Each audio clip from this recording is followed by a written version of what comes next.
One Night's Mystery.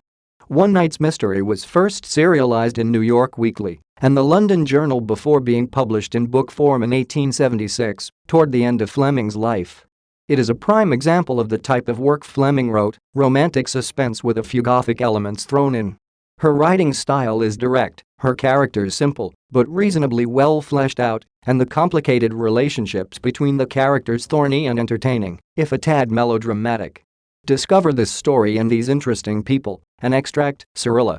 The long, loosely written, a rambling letter dropped on Sydney's lap, her hands folded over it, and she sat strangely quiet, for her, looking out at the faint opaline twilight sky. To leave school on Monday, to be married in a month. Surely enough to startle any schoolgirl of 17.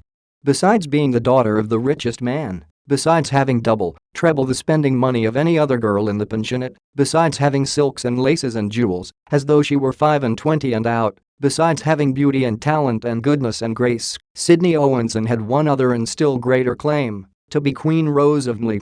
Stephanie's rosebud garden of girls, she was engaged, all and each of the 34 other boarders of mam'selle, not to speak of the 21-day scholars, looked forward in the fullness of time to a possible lover, a prospective engagement, and an ultimate husband, but a real lover and a bona fide engagement none of them had yet attained, with the exception of Miss Owenson. That height of bliss Miss Owenson had reached in her 16th birthday. The midsummer vacation over, the young lady had returned to Canada from her paternal mansion, a solitaire diamond ablaze on one slim finger, a locket with a gentleman's portrait and a ring of brown hair around her white throat, and calmly announced to all whom it might concern that she was engaged. The first stunning shock of surprise over, a torrent of questions poured upon the blissful fiancé. Oh, good gracious. Oh, mon Dieu, was she really? Oh, how nice. Oh, say charmant. What was his name? Where did he live? How did it come about? What did he say? Was he handsome? Was he rich? Did Papa and Mama know? Oh, what a love of a ring, and oh, how splendid it was to be engaged at 16. And when, oh Sydney, when were they going to be married? There, cried Miss Owenson shrilly, breaking away from 56 eager, excited faces. I am sorry I told you anything about it.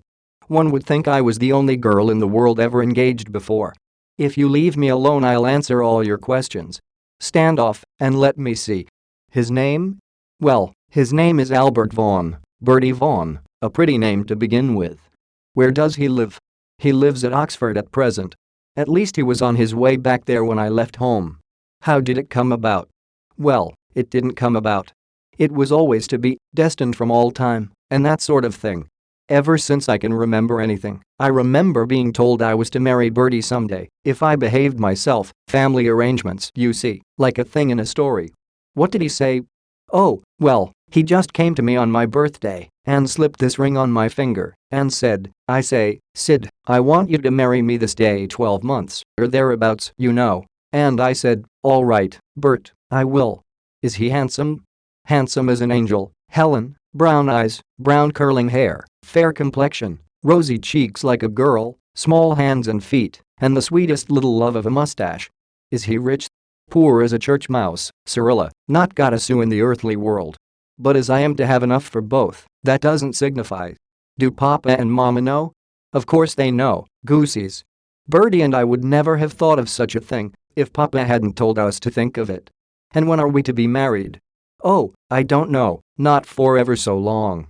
I don't want to be married, it's dreadfully dowdy and stupid. We won't be married for ages, not until I'm old, oh, ever so old, 21, maybe. It's nice enough to be engaged, but married, bah hh. Miss Owenson pronounced her bah with the disgusted look of one who swallows a nauseous dose and sprang to her feet. I say, girls, let's have a game of prisoner's base. I'm dying for a romp. Come, follow this story on Amazon. You're also welcome at https://acolo-luca.com.